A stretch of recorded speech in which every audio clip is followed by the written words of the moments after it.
Pessoal, nós estamos estudando a relação do cristão com a inteligência artificial e vocês devem lembrar que a gente propôs de analisar esse assunto pela ótica da cosmovisão cristã, ou seja, a partir desses 4 pilares que comumente a cosmovisão cristã apresenta. Então você vai ler os livros de cosmovisão cristã, eles apresentam esses 4 pilares que a estrutura básica da história da criação e passa pela nossa história também, claro, já que a gente está dentro dessa criação aqui, sofreu os efeitos do pecado, temos a redenção em Jesus e aguardamos o dia da consumação disso tudo, né? Da história como nós conhecemos. E quando a gente pega um assunto como inteligência artificial e coloca debaixo do microscópio sob cada uma dessas lentes, nosso objetivo é extrair princípios que nos ajudem a interpretar o mundo ao nosso redor. Porque, de fato, de novo, eu repito, a Bíblia não fala nada sobre inteligência artificial diretamente. Assim como a Bíblia não fala sobre um monte de outra coisa. A Bíblia não fala sobre cinema, a Bíblia não fala sobre carros a combustão, a Bíblia não fala sobre um monte de coisa. Mas o que a gente faz então? A gente pega princípios bíblicos que são supratemporais e supraculturais, ou seja, que estão acima do tempo e acima da cultura, se aplica a todas as épocas e a todas as culturas, e a gente aplica esses princípios nesses assuntos. É o que a gente tem feito aqui. Na semana passada, a gente já fez algumas considerações em cima do pilar da criação, ou seja, como a cosmovisão cristã, olhando especificamente para a criação, nos ajuda a entender a inteligência artificial. Hoje nós vamos começar a olhar o pilar da queda. Nós vamos pegar então a inteligência artificial, colocar no microscópio, pegar a lente da queda, essa lente avermelhada, essa lente mais tenebrosa em alguns aspectos, triste, fatal, dramático em outros. A gente vai colocar isso no nosso microscópio e a gente vai ler a inteligência artificial a partir disso. Essa parte, esse tópico, ele é um tópico um pouco maior, por isso que a gente não vai terminar de falar hoje. Tem várias considerações que a gente pode fazer a partir disso. Mas eu acho que hoje vai ser talvez um contato com o assunto, olhando por esse prisma, que talvez vocês não conheçam, porque transcende o ChatGPT, transcende a inteligência artificial generativa, aquela coisa toda. É uma área um pouco... Vocês vão ver, é um pouco bizarro aquilo que a gente vai ver aqui hoje. Começar a ver sobre essa ótica aqui da queda, certo? Então, hoje nós vamos fazer 2 considerações, tá bom? Tem mais considerações, mas hoje a gente vai fazer só 2. Essas 2 considerações, elas estão relacionadas, não só pelo assunto maior, que é queda, ou seja, dentro de queda você tem várias considerações a serem feitas, não só por isso, mas a primeira e a segunda, que é a que a gente vai tratar hoje, elas estão intimamente ligadas, elas são quase que contínuas. Uma termina onde a outra já começa e elas vão se emendando, sabe? Então eu vou apresentar a primeira e depois eu já vou pular direto para a segunda, mas vocês têm que manter a primeira no horizonte de vocês também, tá bom? Não é porque a gente mudou para a segunda consideração que a primeira não vale mais nada. A primeira e a segunda elas estão muito ligadas e vocês vão entender o porquê. Então, em primeiro lugar, a primeira consideração que a gente pode fazer olhando para a inteligência artificial a partir das verdades que a Bíblia apresenta para nós sobre a queda. Aquilo que acontece lá em Gênesis 3 e marca a humanidade dali para frente. Queda é o evento fatídico onde o ser humano desobedece a Deus, peca e Deus traz juízo, maldição sobre toda a criação. E nós estamos nessa condição hoje. Então a inteligência artificial ela nasce nesse momento da história, onde o pecado existe, certo? Onde o mal existe ao nosso redor, dentro de nós. E o que a gente extrai disso? Em primeiro lugar, por consequência do pecado, o ser humano foi amaldiçoado com a dificuldade do trabalho e com a morte. Note que eu falei com a dificuldade do trabalho, porque trabalho não é maldição. Trabalho é uma coisa que Deus fez o homem para executar. O ser humano foi feito para trabalhar. Tanto que lá em Gênesis, Deus cria o Jardim do Éden e põe o ser humano lá para cuidar do jardim. O primeiro trabalho da humanidade, do mundo, do universo, foi jardineiro. E Deus colocou o ser humano para trabalhar lá. E isso era bom. Então, trabalho não é algo ruim. O problema é que o pecado trouxe a maldição da dificuldade do trabalho. Olha o que diz lá Gênesis 3. Gênesis 3, 17 a 19. Você tem maldições aqui que Deus dirige à serpente, que Deus dirige à mulher e finalmente chega ao homem, que como representante da humanidade é quem faz com que essa maldição chegue até nós, ok? Adão como nosso representante fez com que essa maldição, essas coisas aqui, chegassem até nós hoje. Então diz assim, versículo 17. E Adão disse, visto que atendeste à voz da tua mulher, e comeste da árvore que eu te ordenara não comesses, maldita é a terra por tua causa. Em fadigas obterás dela sustento durante os dias de tua vida. Aqui, naquele momento da história, o trabalho era um trabalho de agricultura, era um trabalho de cultivo. Mas a dificuldade de você trabalhar, de você fazer a terra produzir alimento, de você desenvolver as coisas, de você desenvolver essas tarefas da criação, é algo que se expande para todos nós ainda hoje. O trabalho, por mais que às vezes nós gostemos do que a gente faz, por mais que a gente às vezes tenha uma vocação para aquilo que a gente faz, envolve labor, envolve suor, envolve dificuldades. Por causa desse pecado de Adão, da desobediência de Adão. Ele, como nosso representante, nos colocou debaixo dessa maldição. Então até hoje nós temos que ralar e trabalhar durante todos os dias da tua vida.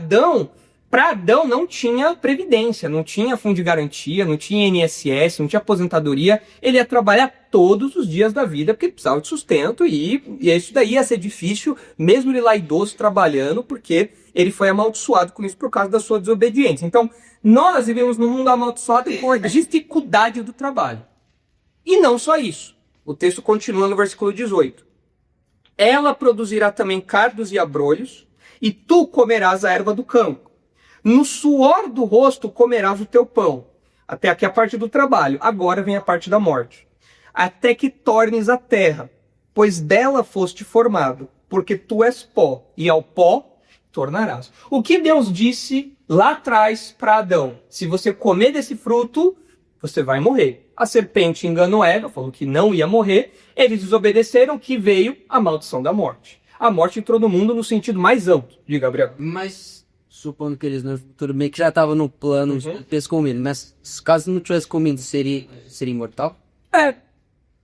O pessoal discute como seria essa imortalidade, mas a Bíblia não dá detalhes para nós do que seria, né? Mas sim, a gente não morreria. É isso que... Não só esse texto, mas outros textos mostram para nós. A morte entrou no mundo, no universo, só por causa do pecado. Agora não tem como o ser humano não morrer mais. Isso é o que a gente pode falar com toda certeza. O que aconteceria antes, se não tivesse pecado? A gente não sabe os detalhes da coisa, mas de algum modo o ser humano não morreria. Mas agora não tem como fugir disso. Nós vamos morrer, certo? E essa morte, a gente pensa nela no sentido mais abrangente possível. Morte física, morte espiritual, afastamento de Deus, morte eterna para o ímpio.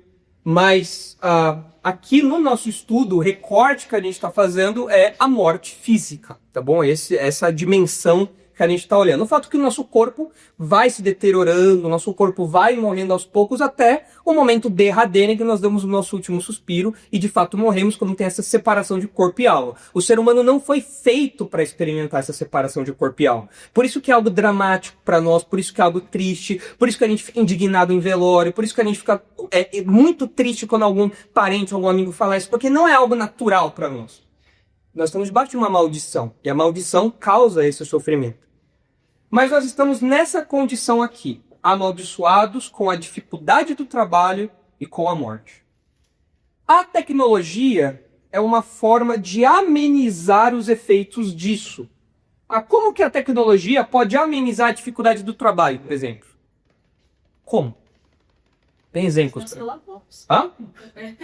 Seus relatórios, o chat GPT ajuda bastante. Mas assim, a criança é assim, faz um parágrafo pra mim com a educação pros pais. Aí ela tá até mim. Olha só. Salva a minha vida. Economiza tempo, porque foi, Breno? Ajuda no trabalho de faculdade. Ajuda no trabalho de faculdade. Na minha época não tinha essas coisas, não. Na minha época era na unha que a gente fazia esse trabalho na faculdade, né? Agora tem chat GPT, né? Você coloca lá, já vem até a apresentação pronta, né? Não tem mais gastar com slide, né? Robôs que são criados. Robôs, exato. Agora, eu acho que, não sei se vocês acompanharam, acho que na China eles desenvolveram uma fábrica que funciona 24 horas por dia, tudo escura, né? Uma fábrica que não tem gente trabalhando. Então você economiza na conta de luz e fica o tempo todo o robô trabalhando. Se não me falha a memória, eles falaram de, acho que é a Xiaomi, se não me engano, de produzir um celular por segundo. Eu vi alguma estatística dessa, um celular por segundo. As máquinas, eu não sei como é isso, eu não sei, é coisa de chinês, não pergunte como. Mas é uma coisa absurda, né?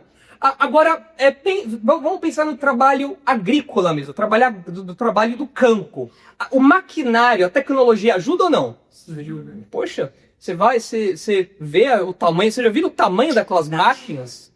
São coisas enormes, sei lá, uma máquina do tamanho dessa sala aqui, vai colhendo as coisas, vai separando. Eu às vezes eu fico vendo os vídeos na internet, como que você separa pelo tamanho do tomate, pelo negócio. Você vai vendo uns negócios assim, o tipo do ovo, se o ovo tá bom ou não. A máquina vai vendo tal, e vai separando certinho. Coisa que se eu fosse fazer, eu demoraria, sei lá, um século. A máquina faz de modo instantâneo. Isso tudo acelera, facilita, otimiza o nosso tempo. Em relação à morte, em relação à doença, em relação aos males que nos afligem fisicamente, a tecnologia nos ajuda? Exemplos. Remédio, medicamento, antibiótico, anti-inflamatório, analgésico. É uma bênção esse tipo de coisa. O que mais? Exame. Antes a pessoa morria sem saber o que ela tinha. Morreu de quê? Morreu de barriga inchada. Ninguém sabia o que era. Agora você pode dar um nome pro negócio. Vacina. Apesar de a gente ter passado aí por uma turbulência por causa da vacina, dos antivacinas, pró-vacina, aquela coisa toda, vacina é uma coisa ótima, uma coisa boa. Enfim, são desenvolvimentos tecnológicos que amenizam os efeitos disso, mas, e esse mas aqui tem que estar sempre na nossa mente, sempre. Mas jamais irá neutralizá-los por completo. A tecnologia ameniza os efeitos do pecado, é verdade. A graça de Deus é derramada não só sobre crentes, mas sobre não crentes também, para que eles pensem e desenvolvam tecnologias que amenizem os efeitos do pecado. Seja no mais no campo mais dramático, como melhorar a saúde da pessoa para que a morte prematura seja evitada, a pessoa tenha uma qualidade de vida maior, uma longevidade maior, adiando aquela morte jovem, seja até nas coisas mais simplesinhas, com procedimento estético mesmo, a mulherada tentando driblar aí os pés de galinha, tentando driblar os efeitos da morte celular, do enrijecimento das coisas, né, viu? Eu sei que dessa área aí, né? Então, o que foi? Queria fazer, né? Então, a Isabela queria driblar aí, né? Que mulher não quer driblar com um botoxzinho, né? Fazer umas esticadinhas assim, né? Fazer igual o pessoal faz, você pisca, levanta o braço de tão esticada que a pessoa pica. Então, maravilhoso, né? Claro que a Bíblia não faz isso, né, Bíblia? Não sei não. Mas, vejam, isso ameniza muito, mas evita a morte? Não. Impede alguém de morrer? Não. O fato do maquinário fazer trabalho pesado tira a dificuldade do trabalho, de você precisar se deslocar, gastar tempo, massa cinzenta naquilo, precisar consertar as coisas, ir atrás de tecnologias cada vez melhores. Não. Isso ameniza os efeitos do pecado. Mas jamais vai neutralizar por completo. Por quê? Porque nós estamos debaixo de uma maldição. Não é só uma questão funcional. Não é só porque nós ainda não chegamos num ponto do conhecimento humano em que nós não conseguimos superar isso. Não é isso. Nós estamos debaixo dessa condição por uma maldição divina. É uma questão teológica. Nós nunca vamos superar essa condição sozinhos. Nós nunca vamos superar essa condição pelo nosso próprio esforço, por qualquer tecnologia que venha. Porque é uma questão teológica. Não é uma questão funcional, que a gente ainda não chegou naquele nível em que a gente poderia chegar. Um dos textos que eu li para essa série diz assim: a inteligência artificial pode até ser capaz de imitar sua voz depois da morte, mas não pode ressuscitá-lo do túmulo. Você já tem uma série de ideias de como usar a inteligência artificial para, de algum modo, tornar esses momentos mais imersivos. Até naquele episódio, tem um episódio do Black Mirror, dessa nova temporada, que fala sobre isso, de um tipo de velório, que a pessoa põe uma pecinha e ela interage lá com a pessoa que morreu e tudo mais. Só que tudo isso daí, até onde isso vai? uma reprodução, uma imitação, mas nunca uma reversão da morte. Isso nenhuma IA consegue fazer, porque ela tem limites. Limites por si só, como a gente viu na semana passada, por ser algo finito, algo criado, mas também porque os nossos problemas decorrem de uma maldição, não apenas de falta de conhecimento, não apenas por falta de tecnologia. Nesse ponto aqui, alguma consideração? Isso aqui eu quero passar um pouquinho mais rápido para a gente ir pro próximo, que eu quero gastar um pouquinho mais de tempo, mas tem a ver com isso. Alguém tem algo a comentar? Não? Gimel fez uma cara de talvez. A última, voltando no slide, ele só se o senhor tem algum desse específico falando da questão ali que não tem como neutralizar por completo. Todos os efeitos do pecado.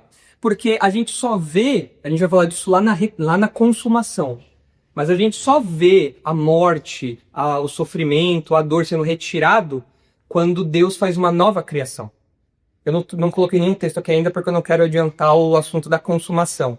Mas a gente só vê a morte sendo retirada do nosso convívio, da nossa realidade, quando Deus, do mundo ao nosso redor, quando Deus faz novo céu e nova terra. A Apocalipse 21.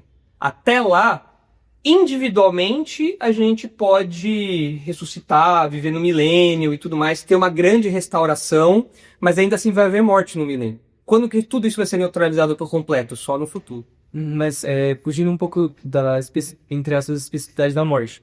Mas, sei lá, não vê como a humanidade chegar num ponto em que eu posso ficar sentado sem fazer absolutamente nada, que tudo já acontece. Automatizado, você diz? Eu acho que a gente pode ter muita automatização como já existe, mas será que a automatização vai chegar num nível em que não vai haver mais necessidade nenhuma de trabalho para nada? Assim, quem vai cuidar do maquinário? Quem vai fazer a manutenção do maquinário? A máquina vai se autorregenerar, coisa do tipo?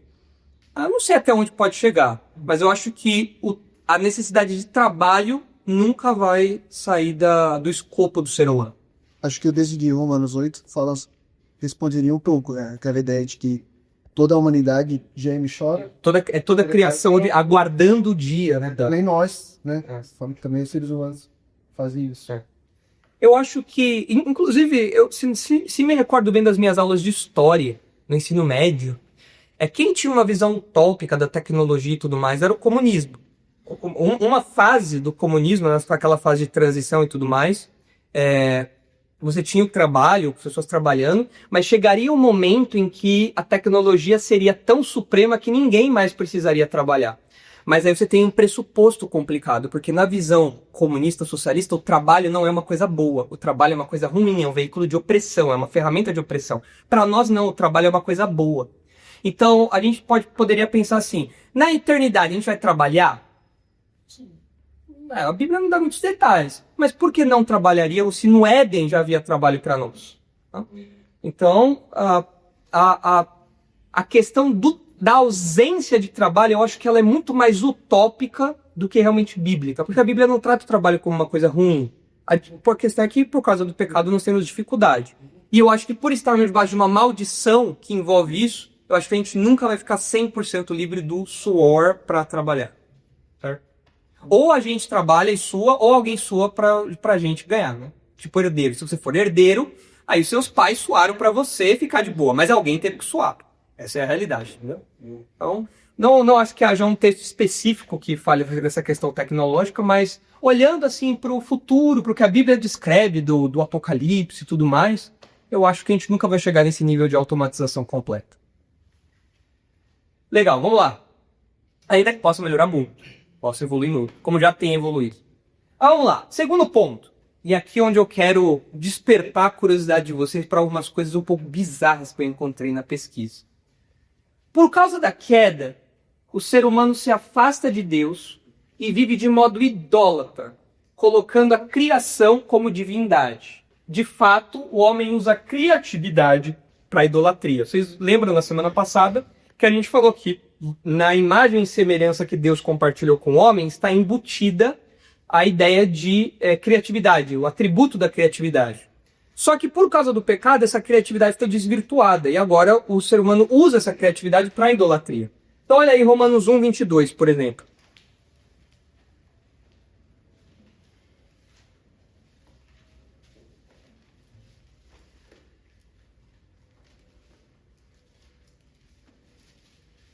Romanos 1, 22.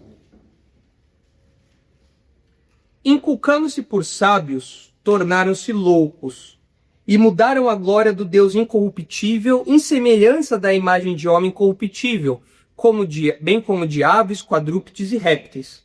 Por isso, Deus entregou tais homens à imundícia, pelas concupiscências do seu próprio coração, para desonrarem o seu corpo entre si, pois eles mudaram a verdade de Deus em mentira, adorando e servindo a criatura em lugar do Criador, o qual é bendito eternamente. Amém.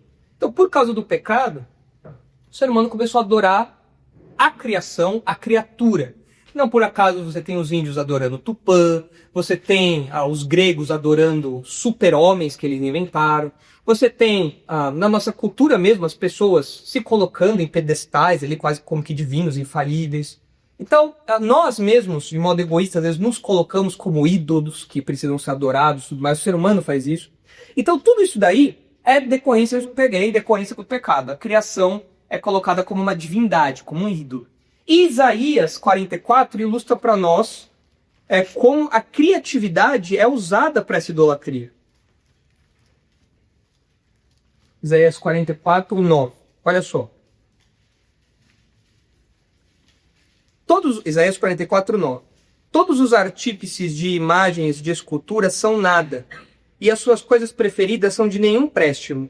Eles mesmos são testemunhas de que elas nada veem, nem entendem, para que eles sejam confundidos. Quem formaria um Deus ou fundiria uma imagem de escultura que é de nenhum préstimo? Eis que todos os seus seguidores ficariam confundidos, pois os mesmos artífices não passam de homens. Ajuntem-se todos e se apresentem, espantem-se e sejam a homem envergonhados. O ferreiro faz o machado, trabalha nas brasas, forma um ídolo a martelo e forja-o com a força do seu braço. Ele tem fome e a sua força falta, não bebe água e desfalece. O artífice em madeira estende o cordel e com lápis esboça uma imagem. Alisa a aquaplana, marca com o compasso e faz a semelhança e beleza de um homem, que possa morar em uma casa. Um homem corta para si cedros, toma um cipreste ou um carvalho, fazendo escolha entre as árvores do bosque, planta um pinheiro e a chuva faz crescer. Tais árvores servem ao homem para queimar. Com parte de sua madeira se aquenta e coze o pão. E também faz um deus e se prostra diante dele, esculpe uma imagem e se ajoelha diante dela. Metade queima no fogo e com ela coze a carne para comer. Assa e farta-se. Também se aquenta e diz, já me aquento, contemplo a luz. Então do resto faz um deus, uma imagem de escultura. Ajoelha-se diante dela, prostra-se e lhe dirige a sua oração, dizendo, livra-me porque tu és o meu Deus. Nada sabem nem entendem, porque se lhes grudaram os olhos, para que não vejam e seu coração já não pode entender. Nenhum deles cai em si. Já não há conhecimento nem compreensão para dizer, metade queimei e cozi o pão sobre as suas brasas, assei sobre elas a carne e a comi. E faria eu do resto uma abominação? Ajoelhar-me-ia eu diante de um pedaço de árvore? Tal homem se apacenta de cinza. O seu coração enganado o iludiu, de maneira que não pode livrar a sua alma, nem dizer, não é mentira aquilo em que confio? Isaías coloca aqui uma descrição do absurdo. O cara pega um pedaço de madeira, divide lá uma parte para fazer comida e a outra parte ele faz um ídolo. Mas aquilo que ele usou para queimar, para fazer a comida, é do mesmo material que ele usa para adorar aquele ser. Ele fala, isso é uma coisa absurda. Ele não percebe isso, mas Isaías fala, ele tá cego para essas coisas. Ele não percebe a condição dele. Mas ele vai lá e dedica tempo fazendo aquilo, fazendo aquela escultura, fazendo aquela imagem, e achando que aquilo é de fato uma divindade, representa de fato alguma divindade. E quando a gente fala de inteligência artificial, não sei se vocês sabem, mas já existe uma religião que adora, de algum modo, a inteligência artificial. Sabiam disso? É a religião chamada Way of the Future. Olha só. Sem surpresa, desde 2017, existe uma religião chamada Way of the Future, iniciada por um ex-engenheiro do Google, esse rapaz aí, o Anthony Levandowski, que planeja adorar a inteligência artificial e vê-la como guardiã e guia da humanidade.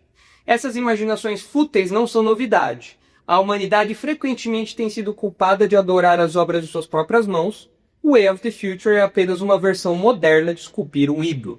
Esse cara aqui, ele tá envolvido em algumas polêmicas, na época sobre carros autônomos do Uber e tudo mais, e o pessoal questionou se de fato ele queria mesmo fazer uma religião, ou se ele estava usando o mecanismo de religião dos Estados Unidos para poder desviar dinheiro, para poder guardar dinheiro, e que, por considerar impostos e tudo mais.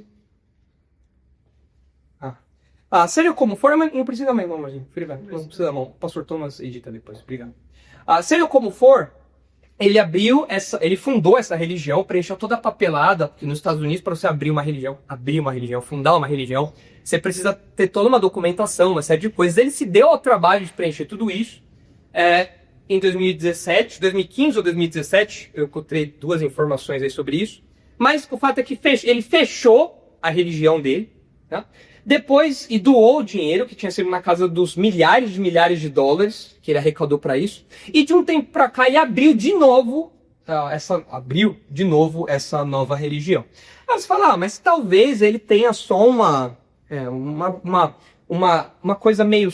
uma filosofia de vida, não é tanto aquela ideia de ir num prédio lá que tem uma cruz de inteligência artificial, né? Realmente, não tem um prédio, não tem um lugar onde essa religião cultua.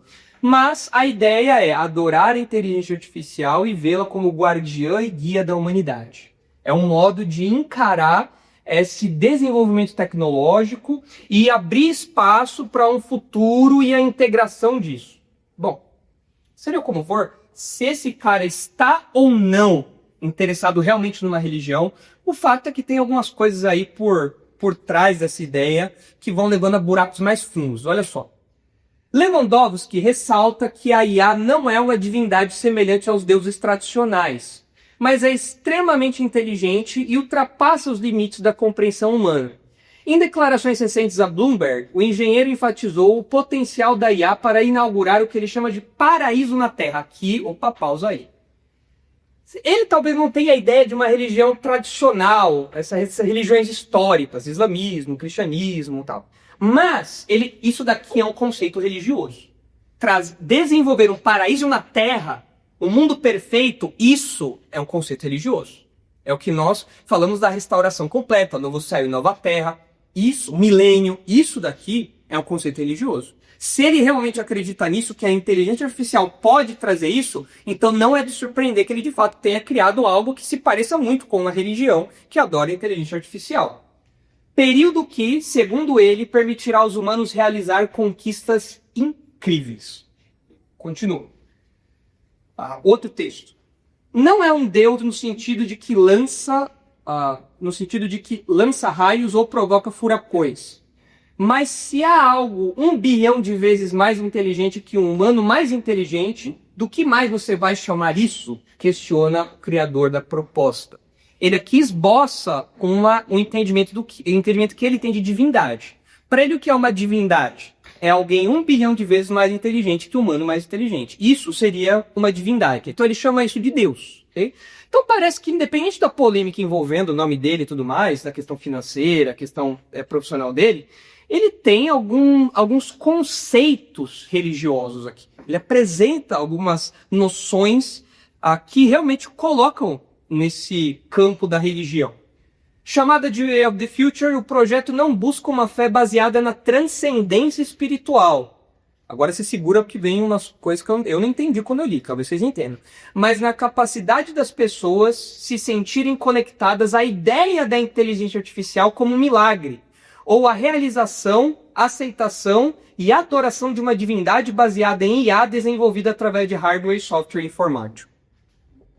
O que seria essa integração, essa aceitação, essa adoração aí baseado, né, na IA? Eu não saberia dizer como isso é na prática. Mas, enfim, essas são as ideias dele aí.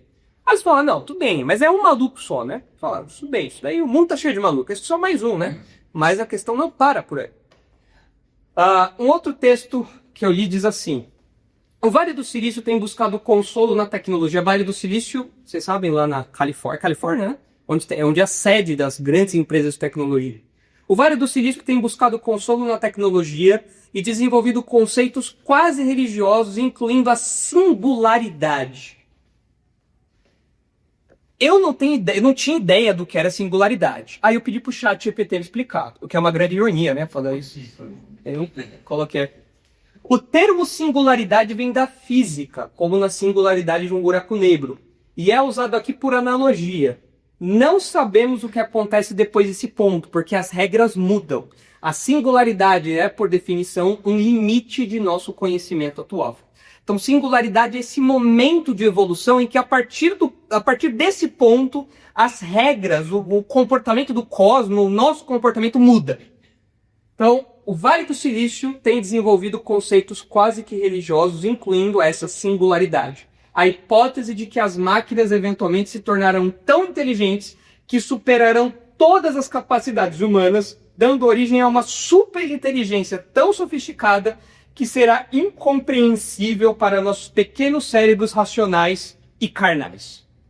Certo? Isso daqui, boa parte desses textos são textos de incrédulos, de revistas, de sites que eu fui compilando. É isso que o pessoal tá batendo um papo lá. Então ele sentou lá na hora do almoço, o que você acha da singularidade? Cara, ela tava pensando nisso, realmente, viu, o negócio do chat GPT, estamos cada vez mais perto da singularidade e tal. Esse é o papo deles lá. Bom, continua. Agora, mais um, você fala, mas isso daí, teve um cara lá, do Way of the Future, tem uns loucos lá da universidade, falando sobre singularidade, né?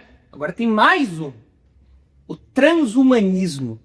Não tem nada a ver com gênero, tá? Transhumanismo é você ir além da capacidade humana, é você modificar quem o ser humano é, certo? Estruturalmente. Para o transhumanista Zoltan Istvan, religião e ciência convergem conceitualmente na singularidade. Deus, se existir como a mais poderosa de todas as singularidades, certamente já se tornou pura inteligência organizada. Começa a perceber como isso é linguagem religiosa. Você está pegando conceitos de tecnologia e aplicando à religião. Falando claramente, ó, Deus como a maior de todas as singularidades, sendo como a maior inteligência já organizada. Uma coisa, um computador infinito, de processamento infinito. Muito melhor que o seu Intel i10. Não, i7. Eu sou antes do i7, eu sou do Core 2, do... Hã? Dessa época aí. Muito mais poderoso que isso. Olha só, disse ele, referindo-se a uma inteligência que se estende pelo universo por meio da manipulação subatômica da física. Aí você fala, não, mas isso aí é mais um loucura, gente. Peraí, a gente já tá falando de várias pessoas que estão endossando uma ideia dessa. Não é mais um louco solto por aí. Não é mais uma pessoa que tem umas ideias meio estranhas. Não, é realmente um diálogo, é um movimento em torno disso. Esse cara, inclusive, ele saiu para presidente dos Estados Unidos em 2020. Meu Deus. É que lá tem os republicanos e democratas, mas tem aqueles independentes também, que quase não aparecem, né? Mas ele fez campanha, pelo menos, tá lá. Zoltan, Upgrading America. Tem um livro, se você ficar curioso aqui, ó. Upgrading America, aqui, ó. Os escritos políticos de Zoltan Istvan. Tá aí, você ficar curioso. E olha só uma fala que é atribuída a ele. Não encontrei isso na literatura dele, porque eu não li a literatura dele, mas é atribuída a essa frase aqui. Ciência e tecnologia podem resolver todos os problemas do mundo e, historicamente, ela tem feito o mundo um lugar melhor e melhor. Então, isso é uma visão religiosa. Conecta com a ideia aqui do Lewandowski de trazer o paraíso na Terra, casa com esse conceito aqui de uma inteligência super desenvolvida que vai promover o bem no nível inimaginável e mostra para nós que, para essa turma aqui, a ciência é o caminho da reversão dos problemas que a humanidade, que o universo enfrenta, certo? Como resolver o nosso mundo quebrado? Por meio da ciência. E a inteligência artificial é um passo decisivo nisso. Mas não para por aí. Um outro texto. Permita-me apresentar a você o transhumanismo mormon. Você vê que o negócio vai ficando cada vez melhor, né? A seita da seita, né? O transhumanismo mormon e o filósofo, teólogo, CEO de startup e comentarista de tecnologia Lincoln Cannon. E ele diz, na minha mente são a mesma coisa, disse Cannon sobre a noção cristã tradicional da ressurreição dos mortos e a futura singularidade tecnológica. Gente, isso daqui é linguagem religiosa. Isso daqui é religião. É você colocar é você tirar a revelação de Deus e você pegar, é você esvaziar os conceitos cristãos, no caso aqui do transhumanismo mormon, você esvazia os conceitos cristãos da ação de Deus e tudo mais, e no lugar disso você enche com tecnologia. Você fala, a tecnologia que vai alcançar isso daí. Bom, dessas loucuras todas, considerações. Agora é hora de vocês falar. Vamos lá. O que vocês acharam disso? É que o incrédulo tem a capacidade de falar coisa tão idiota, se tornar tão inteligente. Isso é uma coisa bizarra. Isso é uma coisa, realmente.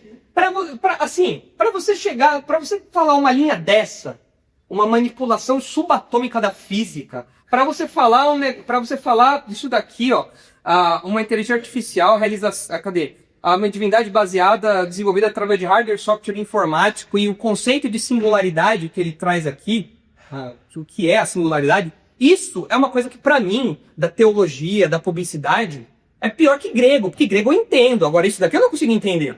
Agora, esses caras que são cabeção, que estudam lá no Vale do Silício, lá nas universidades lá, qual que é a universidade famosa lá da Califórnia? MIT. O MIT é a Caltech. Caltech, né? Esse pessoal que circula por aí, esse pessoal que tá ali no Vale do Silício, das empresas assim top de tecnologia, os caras que a gente tá babando no iPhone, qual que saiu agora? 16? 17? A gente tá no 17, os caras já estão planejando o iPhone 20 já. Eles estão lá com esse grau de cabeção que são, inteligente desse jeito, e me solta uma groselha dessa. Tipo, realmente uma disparidade muito grande. Muito grande. O que mais? O que mais vocês consideram em cima disso? Eu acho interessante que o homem, na final das contas, ele tem a necessidade de uma divindade. Tem. Querendo ou não, eles precisam de alguma coisa para atribuir a divindade. E é curioso, porque quando eu comecei a estudar esse cara, eu falei, não, esse cara aqui, meu, ele não tá interessado em religião, ele quer só usar isso como um pretexto, tal, porque os Estados Unidos têm muito benefício.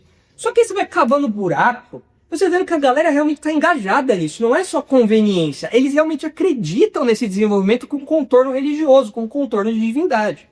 Helena. Acho interessante também que eles acreditam em qualquer coisa que fosse ser inventada, menos no discurso que se pegar. Não, eles podem acreditar em qualquer coisa. Eles podem acreditar numa coisa teórica que nunca foi comprovada e não tem nem perspectiva de ser comprovada, como essa suposta singularidade, mas você falar, não, você acredita no Deus da Bíblia, que já deu evidência disso? Não, isso daí não dá. Mas na singularidade, que é uma coisa que você põe lá na ponta do lápis e talvez exista, isso, eu prefiro acreditar nisso do que realmente em Deus. A Bíblia fala que Deus cego. Exatamente. Nico. Eu acho curioso que ele se assemelha muito ao caso de Isaías, por exemplo. Por mais que seja uma coisa muito distante em termos temporais, ele fez uma criação e ele está adorando o que é. E é diferente do cara, por exemplo, há séculos atrás, o cara que faz uma máquina, ele dominava tudo daquela máquina, cada região, sabia como funcionava. Esse cara parece tipo conta que ele já não compreende como aquilo está funcionando. E aí, por causa disso, ele passa a durar. Mas ele poderia simplesmente aceitar. Complexo que agora ele meio que tá andando por si só e não quer dizer que seja uma divindade. Mas Ele é precolar em alguma divindade. O paralelo que você fez com Isaías é exatamente esse. Porque se você pensar na IA, o mesmo chat que te dá uma resposta para uma tarefa bobinha é o chat que o cara tá adorando. É o conceito embrionário que o cara vai adorar lá na frente e chamar de divindade. O que mais? Eu acho que essa ideia do Issues, né? Isso. Pega o colo agora. E é muito boa por conta de você pensar que desses caras parecem ter medo. No sentido de que a raça humana domina sobre todos os outros animais porque é mais inteligente. Logo, a inteligência artificial vai dominar a raça humana por ser mais inteligente. Logo, é mais fácil eu ajudar para quando ela for mais inteligente, eu ser reconhecido. Eu te adorei, viu? Sempre fui a favor de você. Exatamente. Fala obrigado pro ChatGPT, né? Não se esqueça de mim. Antes de começar. Aí, ó. Aí, ela tá se garantindo, né? Vai que, né? Onde eu acho lado, né? E isso que o Augusto falou é interessante, porque Na cabeça das pessoas, divindade se limita à capacidade cognitiva. Na mente das pessoas, divindade é um cérebro infinitamente poderoso. Isso é uma divindade. Isso é uma divindade. Não existe no discurso dessas pessoas nada relacionado a outros atributos da divindade. Sabedoria, onisciência, talvez chegarei mais perto disso, mas onipresença, justiça, pureza, esses conceitos que para nós cristãos fazem parte da nossa realidade como seres humanos, porque vêm de Deus, que portanto fazem parte da essência divina, eles não têm isso.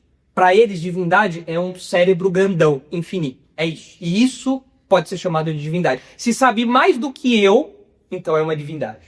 O que mais? Eles estão personificando, né? Nessa tá se tornando uma pessoa e é bizarro, porque quem acabar de puxando a tomada já não é mais nada. Então assim, como que eles conseguem fazer... como que eles conseguem associar isso de algum modo à personalidade? Bom, tudo isso é muito bizarro.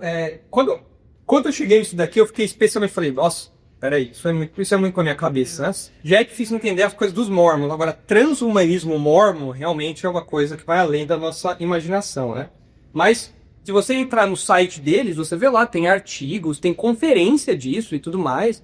E a galera vai e tal, e você fala, nossa, realmente o pessoal se envolve, se engaja nisso. Pois é, o pessoal é realmente bastante aberto a esse tipo de coisa. Bom, algumas considerações em cima disso, né? O que nós podemos aprender? Em primeiro lugar, o ser humano é essencialmente um ser religioso, como a Isabela falou. Isso daí é uma coisa inata. O ser humano foi feito para adorar. E o seu coração pecador tornou-se uma fábrica de ídolos, como já dizia João Calvino. Como nós fomos feitos para adorar, nós somos feitos para adoração, e o pecado tira Deus do lugar merecido dele, do lugar de adoração que ele deveria ocupar, então nós adoramos quaisquer outras coisas, nós adoramos quaisquer outros ídolos. O homem sempre adorará algo ou alguém. Sempre. Seja o próprio indivíduo, seja uma máquina, seja o sol, seja os animais, seja outro indivíduo, quem for. Sempre vai haver uma adoração envolvida na vida humana. Sempre. Mesmo uma pessoa que se diz religiosa, ela tem uma religião pessoal. Ela tem uma religião da vida dela, onde ela se coloca como centro da verdade e as coisas rotacionam em volta disso. A linguagem religiosa usada por alguns em relação a Yahvé ilustra de modo caricato que qualquer coisa, até mesmo uma máquina, pode se tornar um ídolo. Eu não sei vocês, mas eu acho absurdo a ideia de você adorar, ou você, sei lá, querer servir, ou você querer facilitar, ou você querer de algum modo transicionar ali um governo humano para um governo mundial de inteligência artificial e você colocar isso como uma religião. Isso para mim parece um absurdo, parece um papo de louco para coisa dessa. Mas é isso que o ser humano faz. O ser humano se coloca nessa condição porque até mesmo a máquina pode se tornar um ídolo, pode se tornar uma divindade. Agora sim, isso daqui, esses dois primeiros parágrafos, eles parecem estar muito mais relacionados à vida do ímpio. O ímpio tem vários ídolos, ele idolatra qualquer coisa realmente. Se você visse quem era Baal no Antigo Testamento, a estátua de Baal, era um magrelinho desse tamanho aqui. E o pessoal se curvava diante daquilo. Aquilo era uma divindade, aquilo era um ídolo para eles. Aí nada difere a pessoa que se dobra diante de um código, que talvez nem exista de modo concreto na realidade. Há um bando de 0 e 1 ali, que a pessoa se curva diante daquilo. O incrédulo faz isso porque ele está cego. Mas, para nós que somos crentes, a idolatria também é uma ameaça. Ainda que os crentes não cheguem ao ponto de abraçar a Yahvé como divindade, vale lembrar que o Novo Testamento alerta os cristãos sobre o perigo da idolatria. Em 1 Coríntios 10 e 1 João 5, tanto Paulo como João falam, fujam da idolatria. Ou seja, ele está falando para crentes. É possível que o crente cometa idolatria, não se curvando diante de uma imagem, não se curvando diante de um código, mas um bom exemplo disso é o que Jesus fala em Lucas 16, que você não pode servir a 2 senhores, ou você serve a Deus, ou você serve as riquezas. As riquezas podem se tornar um ídolo. E qualquer outra coisa pode se tornar um ídolo. Um relacionamento pode se tornar um ídolo, sua carreira pode se tornar um ídolo, os seus alvos de vida podem se tornar um ídolo.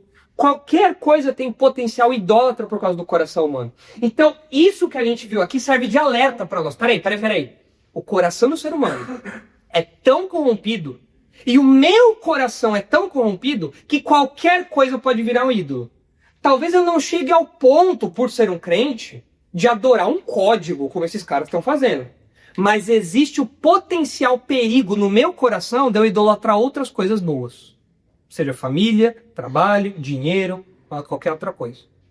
Então, isso daí tem que nos alertar. Essa é a primeira lição que a gente tira. No mundo caído, por causa do pecado, o nosso coração naturalmente adorador, nós somos seres adoradores, nós somos criados para isso. Por causa do pecado, nós tendemos à idolatria.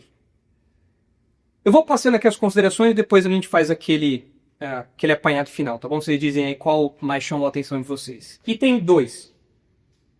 A idolatria reduz o ser de Deus e eleva a criatura. Você reduz quem Deus é e você sobe a criatura.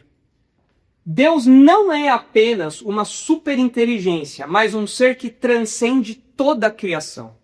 Se vocês olharem em 1 Reis 8:27, vocês vão ver que quando Salomão vai inaugurar o templo, ele faz uma oração, e nessa oração ele diz o seguinte: mas de fato habitaria Deus na terra? É uma pergunta retórica. Resposta: não. Deus não pode ser contido na terra. E até o céu dos céus não te podem conter, quanto menos essa casa que eu edifiquei. Mesmo o templo, que era o lugar que o próprio Deus tinha escolhido para habitar, Salomão fala, essas paredes não podem conter Deus. E você acha que você pode colocar Deus num pendrive? Essa turma parece que sim. Você pode colocar Deus num... Eu ia falar num disquete, mas disquete é uma coisa muito antiga. Você não pode... disquete antigo, mas o ícone de Salvator já é um disquete, né? Então, isso é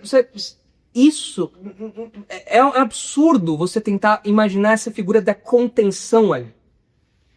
Deus não é só uma superinteligência. Deus não pode ser contido em um servidor. Uma IA, ela precisa de um servidor, ela demanda de um servidor, do maior servidor do mundo, do servidor mais denso do mundo, pequeno, mas muito poderoso, enfim. Ela pode ser contida, Deus não pode ser contido, porque Deus transcende a criação. Em Isaías 55, a gente vê que a mente de Deus não é só uma supermente, não é a nossa mente com anabolizantes. Não é a nossa mente inchada a nível infinito, não é isso. A mente de Deus é diferente da nossa. A mente de Deus é muito superior a nós. Isaías 55:8. Porque os meus pensamentos não são os vossos pensamentos, nem os vossos caminhos os meus caminhos, diz o Senhor. Porque assim como os céus são mais altos do que a terra, assim são os meus caminhos mais altos do que os vossos caminhos, e os meus pensamentos mais altos do que os vossos pensamentos. Não só em termos de quantidade, não é que o nosso pensamento ocuparia, 5 mega e o de Deus 5 teras, não é isso.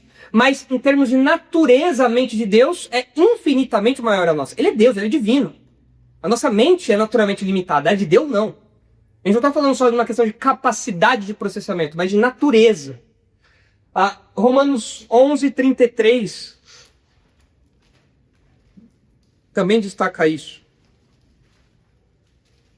Se você parar para pensar como a mente de Deus é realmente tão superior à nossa, Deus não apenas sabe o passado, o presente e o futuro, como ele sabe até as coisas que aconteceriam, as possibilidades a nível infinito. É uma mente muito superior a nós.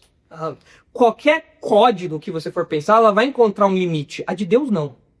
Olha só aí, Romanos 11:33-36. Ó profundidade da riqueza, tanto da sabedoria como do conhecimento de Deus. Quão insondáveis são os seus juízos e quão inescrutáveis os seus caminhos. O pensamento de Deus, me corrija aí, pessoal do TI se eu estiver errado, mas quando uma máquina, um código, alguma coisa faz um processamento, gera um registro, certo? Esse registro, qual que é o nome dele? É log? Registro log. O que o texto está falando aqui, em linguagem do século XXI, é que a mente de Deus não tem um log para você seguir. Não tem um registro que você vai falando, agora é assim, assim, assim, agora eu cheguei em todas as respostas. Não, a mente de Deus é insondável, é inescrutável. É de uma potencialidade, é de uma natureza muito maior do que a nossa. Quem, pois, conheceu a mente do Senhor? Ou quem foi seu conselheiro? Ou quem primeiro deu a ele para que venha a ser restituído? Se a divindade fosse uma inteligência artificial, a gente teria que ser respeitado por ela, porque a gente deu primeiro para Yah depois ser quem ela é. Nós fizemos os primeiros códigos, as primeiras linhas. Nós demos para ela ficar devendo pra gente, mas com Deus não é assim. Ninguém nunca deu nada para Deus, para ele ficar devendo pra gente. Porque dele, por meio dele e para ele são todas as coisas, a ele, pois, a glória eternamente. Amém.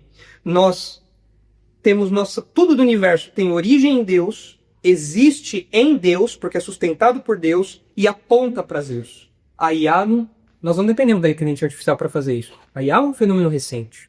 A gente não depende dela. O ser humano não consegue viver sem inteligência artificial. Ainda que talvez para alguns seja um absurdo hoje imaginar um mundo sem ChatGPT, já houve o tempo até que o mundo não tinha nem internet, lá nos maias, nos incas, nos astecas, né? Já houve a época em que as pessoas tinham que ir até a biblioteca para pegar enciclopédias. Olha só, isso daí o quê? 1000 anos atrás? Não. Sei lá, 100 anos atrás. Eu lembro, quando eu era criança, ainda era vendida a enciclopédia Barça.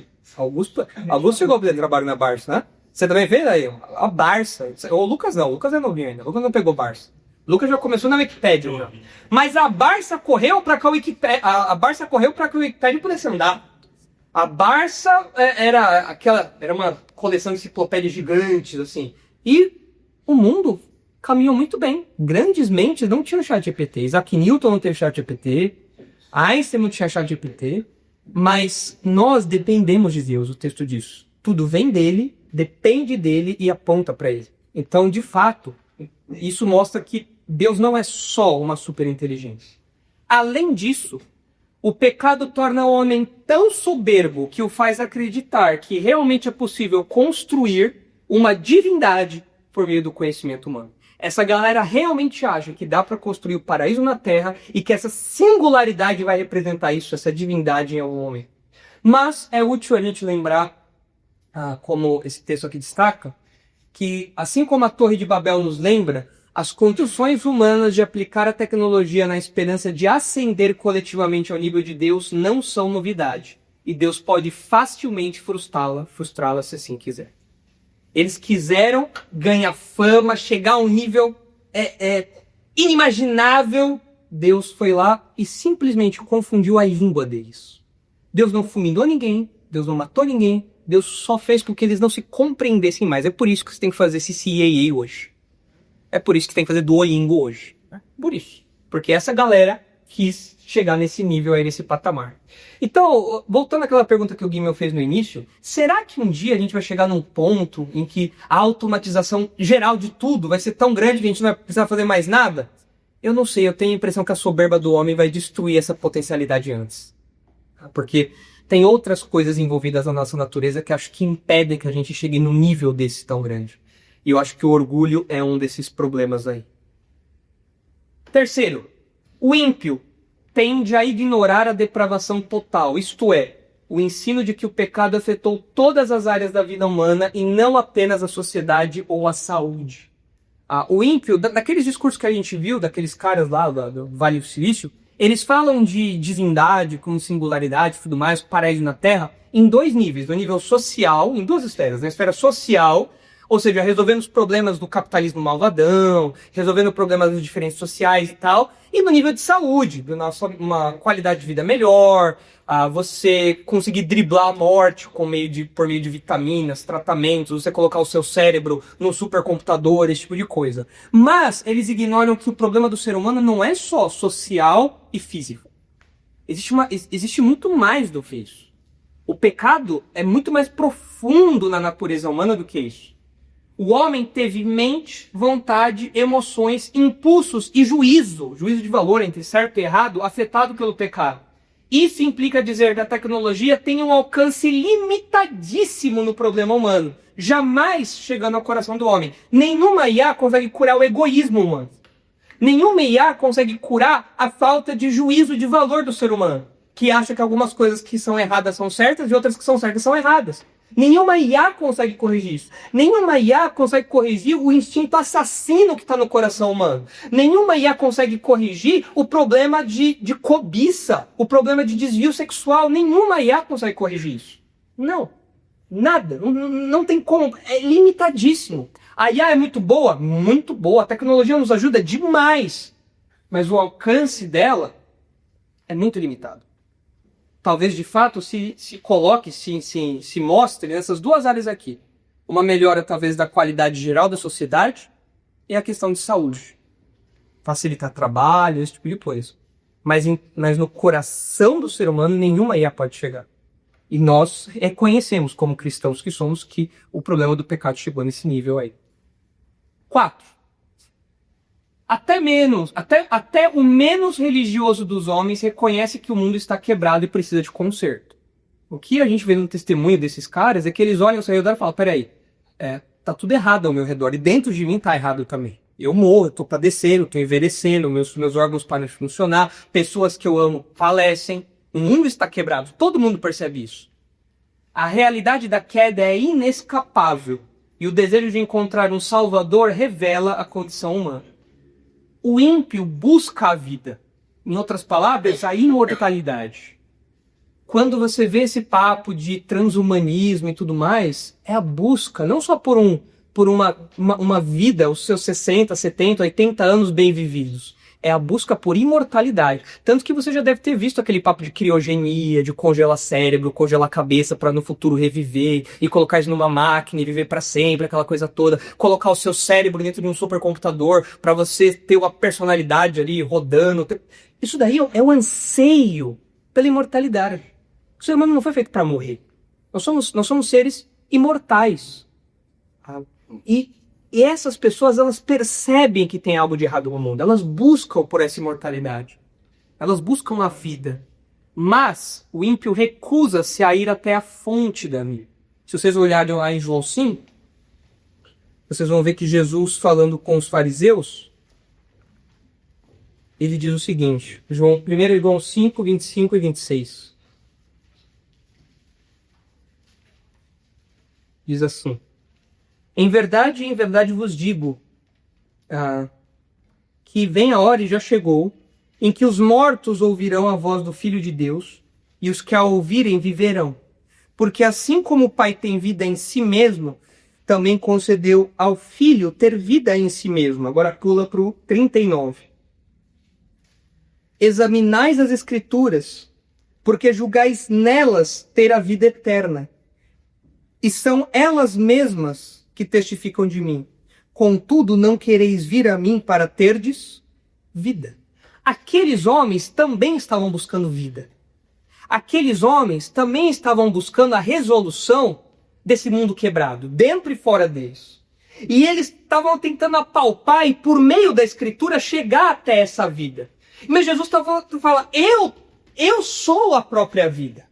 Eu sou o caminho, a verdade e a vida.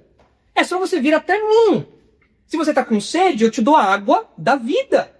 É uma fonte inesgotável. A vida está em mim, está aqui. Mas o ser humano que tem sede de vida, precisa da vida, reconhece isso, ele não vai até Deus. Ele não vai até Deus nisso. Ele se recusa a isso. Não, eu não quero. Eu quero buscar isso em outros lugares. Apegando-se assim à tecnologia como potencial Messias. Foi o que a Helena disse. Olha, tudo isso que você está buscando de resposta, a gente já tem há milhares de anos aqui. Tá fácil. Tá aqui, ó. Você não precisa saber as funções matemáticas, físicas. Você não precisa saber de nada complexo. Tá aqui. É só você se aproximar de Jesus, crer nele como seu Salvador. E essas questões, elas vão se resolver no plano dele. Tá lá. Mas o ser humano fala, não, eu não quero ir. Eu prefiro recorrer a outras fontes imaginárias, fontes teóricas, fontes que nem sequer se comprovam na realidade, se um dia vão se comprovar em algum nível. Eu prefiro me apegar a isso do que crer num livro divino que fala dessas verdades. Por fim, em último lugar, a única saída para a idolatria é a conversão. onde o homem passa a adorar ao Deus vivo e verdadeiro. É o que diz 1 Tessalonicenses 1. Vocês olharem aí. Paulo elogiando o comportamento a vida dos tessalonicenses, né? Ele lembra da conversão deles, de quem eles eram e de quem eles são agora. E ele diz assim, 1 Tessalonicenses 1:9. Pois eles mesmos, no tocante a nós, proclamam que repercussão teve o nosso ingresso no vosso meio, e como deixando os ídolos, vos convertestes a Deus, para servirdes o Deus vivo e verdadeiro. A ideia do Deus vivo é um Deus que, em contraste com os ídolos, ele existe e é atuante. Essa é a ideia de Deus vivo na Bíblia. Ele é o ser vivo, os ídolos não são vivos. Os ídolos não atuam. Os ídolos não agem na história, eles não têm personalidade, eles não têm poder em si. Eles são pedaços de pau lá, são conceitos. Deus não, Deus é um Deus vivo e verdadeiro. Versículo 10. E para guardardes dos céus o seu Filho, a quem ele ressuscitou dentre os mortos, Jesus, que nos livra da ira vindoura. É você ajustar todas as suas perspectivas, suas expectativas sobre o futuro, seus anseios interiores, tudo isso você coloca debaixo daquilo que a Bíblia diz. Fala, não, essa daqui é a verdade que vai nortear a minha vida. O Evangelho alinha tudo isso. Eu não sigo essas fábulas inventadas, eu não sigo essas ideias malucas, eu não sigo esses conceitos inventados aí. Eu sigo Deus vivo e Deus verdadeiro. E eu aguardo o dia em que ele vai voltar e vai me livrar da ira vindoura. Eu aguardo isso. Essa é a nossa expectativa, coisa que nenhuma IA consegue prometer. E nunca se propôs a isso. O problema é o coração idólatra do ser humano. Estão aí, então, essas 5 considerações que eu queria compartilhar com vocês, para a gente começar a falar dos efeitos da queda, como a gente pode ler a inteligência artificial a partir da ótica da queda. E aí, considerações em cima desses pontos. Qual mais chama a atenção de vocês? 1, 2... 3, 4 ou 5. Então, 4. Cadê aqui? O que do 4 chama sua atenção?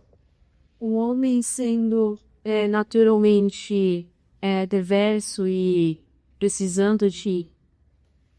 e tentando, né? Alguma coisa para durar, me chama a atenção o tamanho do amor de Deus por nós cristãos, né? Que Deus viveu dessa natureza e o quanto nós somos privilegiados porque ele também esboçou até aí. Ele nos escolheu para ir até aí. Então, eu acho que... Deus nos livrou, o amor de Deus nos livrou de buscar em outras fontes secas. Como Isaías fala, né? Vocês estão buscando em fontes secas. Deus nos levou até a fonte verdadeira. Ele fez isso conosco. Uma prova do amor de Deus. O Evangelho é o amor de Deus por nós. Olha onde vocês poderiam estar e olha onde vocês estão. Legal. O que mais? Então tem isso. 5 pontos, né? A questão da natureza religiosa do ser humano. A questão da diminuição de Deus e da elevação da criatura, na idolatria. O ignorar da depravação total por parte do ímpio. Então o ímpio, eu acho que os problemas se resumem só aquilo que a IA pode tratar, isso já é o suficiente para resolver todos os problemas do mundo. A questão da percepção do mundo quebrado e a busca por resolver isso. E a conversão como única saída desse quadro. E aí? Isabela destacou 4, que outro ponto vocês destacam? 3, por que, Xará? Parece que esse isso não apenas uma questão de uma equação, assim, se você der vida, se você der saúde, também funciona de jeitinho. Mas se tivesse a sociedade tópica que eu supus aí, por exemplo, ainda tem um fácil, enfim, sabe, a gente ainda tem tudo nosso expor, né, nós tipo falta leus. E isso acarreta em outras coisas. Por que será que talvez a gente não tenha se desenvolvido ainda mais tecnologicamente em relação a hoje? Certamente existe muito do nosso problema moral, do nosso problema interior nessa equação também. Por que a gente nunca chegou numa sociedade perfeita? Porque nós nunca vamos ser perfeitos. as coisas exteriores a nós podem funcionar relativamente bem, mas conosco, líderes da criação, perversos como somos, dominando a criação, isso nunca vai chegar a um tópico, né? E ali nós não somos animais que podem ser condicionados de um jeito ou de outro, nós não somos máquinas, né? Máquinas orgânicas, máquinas biológicas, que você aperta os botõezinhos, agora vai andar certinho, não é assim. Deus precisou vir ao mundo para morrer, Deus precisou se fazer carne, se fazer homem, vir ao mundo, morrer numa cruz para nos salvar. O problema é muito mais complexo do que um código binário. O que mais? Lara. Eu também gosto dessa questão moral, porque parece que o homem, ele quer a todo custo preencher a necessidade de ter alguém que adorar e de ter alguma esperança, assim, de fato, de paraíso matéria, de eternidade, assim, mas sempre livre de qualquer questão moral. Então, assim, eu quero um Deus, mas não um Deus que vai me julgar, que eu tenho que lidar com os meus pecados eu quero o paraíso da terra, mas não que no final do ter juízo final que eu me tenho que encarar responda aqui aos meus atos. Exato. Então é sempre essa coisa privada da questão moral e que as máquinas também isso.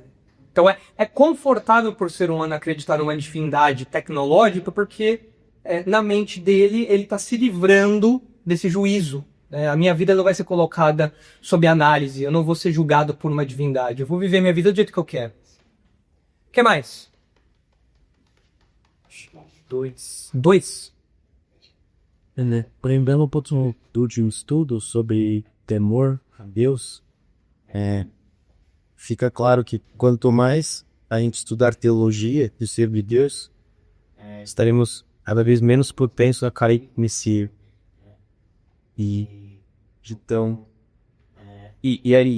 assim estaremos cada vez mais seguros e mais maduros. E isso é importante o que o Evaristo falou, porque a gente por causa do pecado, nós temos uma tendência a ter ideias erradas sobre Deus. Deus não é um homem fortão, sem corpo, né? Um homem fortão espiritual. Deus, nós às vezes colocamos Deus, tentamos interpretar Deus, explicar Deus a partir das nossas referências. Então nós explicamos onisciência, onipotência, onipresença, justiça, santidade a partir das nossas referências. Mas a ordem da criação é o contrário. Nós somos criados a partir das referências de Deus. Então tem coisas que eu não sei explicar. Como que você explica a soberania de Deus? Você não consegue explicar a soberania de Deus. Como Deus consegue no universo colocar soberania dele e responsabilidade humana ao mesmo tempo? Nenhuma equação matemática consegue fazer isso funcionar. Então eu preciso me sujeitar a essa verdade, esse atributo de Deus, sabendo, olha, Deus realmente é muito superior. Ele é muito transcendente, ele está muito acima. E quanto mais eu conheço a Deus, mais isso vai ficando claro. Quanto menos de Deus eu conheço, mais eu vou comparando, diminuindo Deus às coisas que estão ao meu redor e até a mim mesmo. Eu vi o padrão. O que mais?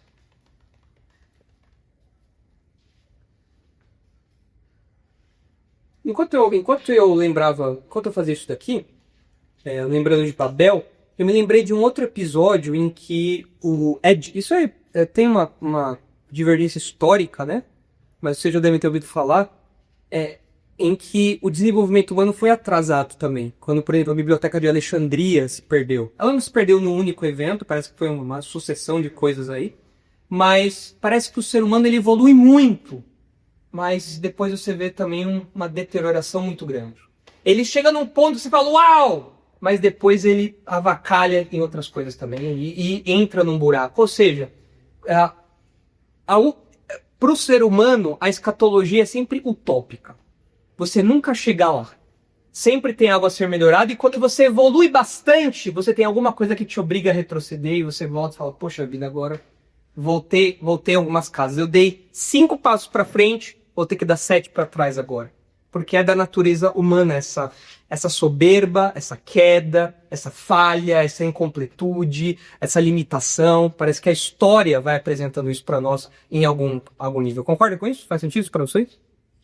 Faz sentido, porque é como se o Darashi, essa busca estivesse errada.